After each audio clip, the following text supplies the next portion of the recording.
'78 Sports TV here. Shout out to the LDBC. All right, I want to talk about this Charles Oakley situation. Um, Charles Oakley, for those who don't know, former NBA player. Um, he's a legend in New York, very admired by New York Knicks fans. Um, Charles Oakley went to watch the New York Knicks play the LA Clippers, and according to Oakley, 4 minutes and into getting his seat and sitting down with a couple of his friends to watch the game, I guess they noticed that there were a bunch of security guards staring at him, and they were just staring at him. All right, so um, the security guards approached Oakley and told him he had to leave. Now Oakley asked, "Why do I have to leave? I paid good money for this seat. I'm Charles Oakley. I'm a former Knick player." And they said that somebody, well, we were ordered to tell you to leave. Now, uh, at that point, I guess Oakley was frustrated, like why? He wanted answers, and somebody, one of the security guards or something, put their hands on him as far as like grabbing his arm or to try to like escort him out.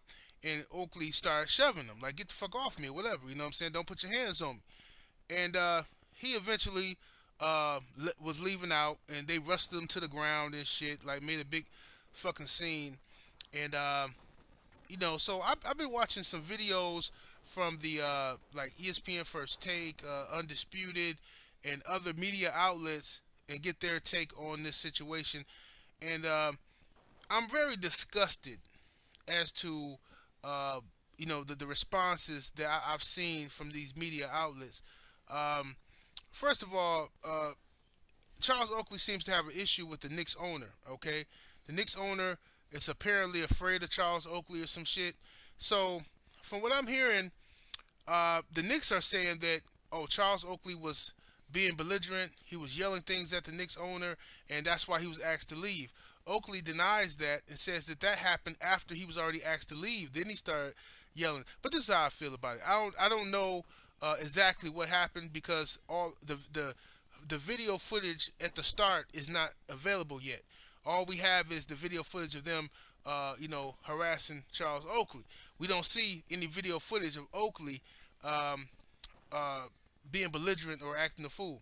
So the Knicks said something very clever in their little statement. They said that Charles Oakley was a great Knick, and we hope he gets the help he needs.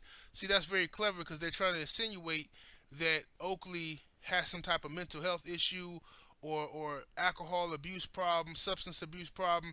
That's very clever, and it tends to work, okay? But this is the part that bothered me by the reports I'm seeing from the media. I keep hearing everybody talk about how big Oakley is. It's not a good look for Oakley. It's not a good look for Oakley. He's a big man. He's 6'8", 6'9", and he's shoving these little guys. First of all, bullshit, okay? That's the part that irritated me, all right? This man feels like he's being disrespected. If a motherfucker is big enough to come in your face and fuck with you, don't get mad at Oakley because he's bigger than them, all right, and they can't fuck with him. It took all them dudes to wrestle Oakley down, harass him for nothing. That's bullshit, dude. All right, and as a black man who's a bigger guy, I know what the fuck that feels like, all right?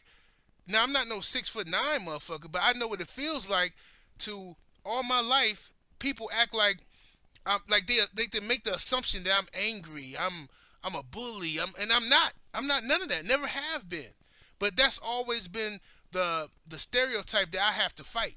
Okay, even in I remember in high school, I would literally be going from one class to the other one.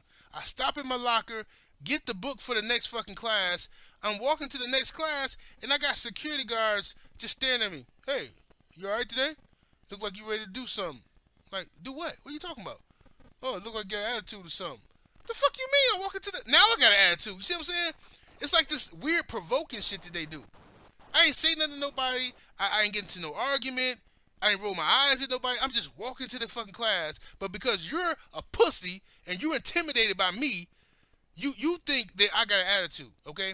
Same thing at these jobs and shit. When I used to work, all right, I used to work these jobs and I used to always get this bullshit, right? One instance I remember specifically. I remember I was in my little station doing my thing, doing my little shipping and receiving. All right, I'm stamping these parts, getting ready to put them in boxes and shit. And I remember a guy. I didn't even see this dude because I'm actually doing my job, looking at the fucking the parts that I'm stamping. All right, this motherfucker comes to me. Hey Kevin, how you doing? I said I'm all right. Hey, how you doing? Yeah, you all right today? I said yeah, I'm fine. Why? Just no. Seem like you got a little attitude or something. Like seem very aggressive today. This motherfucker said I seem very aggressive today, and I'm stamping parts. And I said, how am I being aggressive today? What are you talking about? What altercation did I have? What, what I mean, who did I curse out? What are you talking about? Oh no, I just, seem very, focused. You're not focused. And how the fuck am I being aggressive? Because I'm focused on doing my fucking job. I'm in the zone. So that's me being aggressive. You see, this is the mentality of racist piece of shit ass people, man. Because I'm black and I'm a big dude, and you're intimidated by me. You over there fucking, in your workstation, looking at me doing my job, fantasizing with your BBC fantasies and shit. Then you come over and make conversation with me, talking about you think I got an attitude. I'm gonna give you another example. This fucking filthy ass bitch did to me one time at a job. I remember I came into the job. I checked my mailbox, and I had some paperwork in there. Every morning I got paperwork in my mailbox that I gotta look over, and find out what orders need to be shipped out and stuff like that for the day. So it was one paper that was stapled together, and I saw the top of it had a lady's name on it. Right, I think her name was what's her name, Sue. I think her name was Sue. All right, and she works in the building next door. So they mistakenly gave me her paperwork. She does the shipping for next door. So I went out of my way and took it over to her. Right? I said, hey, they accidentally put this in my mailbox, but this is for you. This is your orders. She said, oh, okay, thanks. I leave, go back, start doing my job. Right? About 20 minutes later, she comes over. And it's like waving this piece of paper in my hand. Like talking, I mean, really aggressive talking shit. She's like, can you read? I said, excuse me? She said, you can read, right? I said, what are you talking about? Yeah, the paper that are stapled together, the top was for me and the bottom one was for you. But you didn't see it. I don't know why you didn't see it. I said, let me tell you something, lady. Sue, don't ever in your life come up to me and ask me if I can read or disrespect me like that again. The same way I brought your paperwork over to you, you could have just brought my paperwork over to me and had a good fucking day. I said, now get out of my face and don't ever do that to me again. This filthy bitch went and told the president of the company that I had threatened her. President comes and approached me and says, well, first the foreman of the shop came and talked to me. And I told him that was garbage. So the president comes and talked to me and says, yeah, Sue from next door says that you kind of snapped at her and yelled at her and because she brought you some paperwork. I said that's not true. Now I made sure I remain calm because see, if you get angry at this point in time, then you play into the hands of the lie that's been told on you. So I said that's not true. I explained to him what happened. He said okay, all right. So then he said, could you just apologize for us? Just apologize to her and this all go away. I said, no, I'm not going to apologize because I didn't do anything wrong. If anything, she should be apologizing to me. She came in and disrespected me, asked me, could I read? Okay? And the next day, I was laid off magically. You see? That's why I will never in my life work for anybody else again. I made it my business to have my own shit. Okay? I would never work for, I don't give a fuck if I got to sell dope.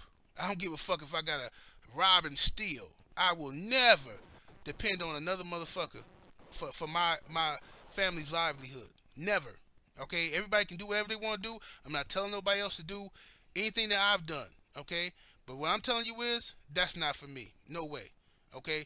And going back to Charles Oakley, that's the part that irritated me. Alright? Is when they kept talking about his size and how threatening and intimidating he looks compared to those guys. Charles Oakley is a retired basketball player there to watch a game. These security guards took that job as security guards. Okay, so it's not Oakley's fault that he's bigger than them. Right? That's bullshit. Right? And I heard Stephen A. Smith say that shit. It wasn't a good look for Oakley because this is a 6'9" man, a big guy. Like, man, get the fuck out of here with that. That's fucking ridiculous, dude. That is fucking ridiculous. All right? Look, I remember one time, it was this little piece of shit motherfucker who I used to work with back in the day. Uh, he had a mental health issue, and he told me he did, but I didn't believe him. But I should have believed his ass. But he had a little mental health issue where he I think he was a paranoid schizophrenic. So I was already mad that the job hired this motherfucker. He a paranoid schizophrenic, and he one of these guys to where one day he'd be so cool, what I'm saying, chop it up, be like, man, dude, cool motherfucker, what I'm saying? And then like the next day out of nowhere, if he didn't take his medication or he ain't got money for his prescription, he'd come to work and then like be like, yeah, man, I know you, man. Now I remember where I know you from now. Yeah, you shot my cousin. Yeah, you shot my cousin. You're like, dude, what the fuck you talking about? Man, yeah, that's all right. That's all right. I'm going to see you. And then everybody at the job, coddling him and treating him like a baby and shit. So then the next day he apologized and, yeah, man, that's how I be when I ain't got my medication. So after 2 or 3 times of doing that, I'm like, look, dude, I understand you got a mental health issue, fam, but I'd rather me and you just not be friends, not speak, because I'm not finna deal with the ups and downs and the mood swings like you my girlfriend or something. I'm not finna do that, you know what I'm saying? So you do your thing over there, you know what I mean? We be cordial, man, but I don't want to, no personal and cool conversations between us, because you two flip wishy-washy for me. So, this little motherfucker, all right, mind you, he only about 4'11" or something. Um, but he got a big ass mouth, like most of them little dudes do. Big ass mouth, talk a lot of shit, and the dude just kept on like, one day the dude accused me of fucking his wife. Never met his wife, never seen her before, but he just accused me of fucking his wife. So at this point, I'm tired of it. Everybody else babying him, and oh come on, that's just how he is. He has a problem. Fuck that. This dude dangerous, man. You know what I'm saying? How I know this dude ain't finna pick up one of these goddamn hammers in here and slap the shit out of me? Man, get the fuck out of here. So I snapped on the dude. Like, look, man, you say something else, I'm gonna fuck you up. And then everybody coming at me like, man, come on.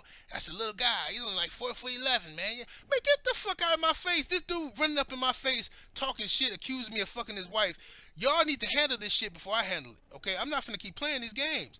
It's the same thing when you watch these shows or you see these videos and shit that pop up on YouTube where you'll have a boy in class in school in class and shit, and some girl harassing him. You know what I'm saying? All up in his face. I'll fuck you up, you bitch. Yeah, come on, hit me. I'll fuck you up. I do this, I do that. Whole class laughing. Teacher ain't breaking it up. Nothing. The boy just sitting there getting abused, right? Finally, the boy cracks. He stands up. He slammed the girl, right? Then everybody else jump in at that moment. Oh, you put your hands on the girl. Oh, man, get the fuck out of here with that, man. I'm just tired of pussy shit in this society, okay? Fuck all that shit about Charles Oakley being a big dude, right? That's bullshit. He a big dude. That's what he was blessed with. That's how he became who he was, right? Y'all came over there fucking with that man. I don't know if he was talking shit or regardless, but he's there seated as a fan, okay? And you can't. The New York Knicks organization is a shitty organization. Okay, you got that huge media market, yet they cannot produce a consistent playoff championship caliber team. Okay, fans are frustrated over there. The players are frustrated. Now everybody mad at Carmelo Anthony. Carmelo Anthony could have went somewhere else. He chose to re-sign with y'all, trying to show some fucking loyalty. All right, the New York Knicks organization just fucking suck at ownership. Phil Jackson ain't shit as an executive. He ain't. All right, now he sneak dissing Carmelo Anthony on Twitter and shit. Like all this pussy shit that's going on in society. You got the President of the United States on Twitter talking shit to people. Pussy ass society, I'm telling you. There's something wrong with this motherfucker, man. All right, 78 Sports TV, I'll holler.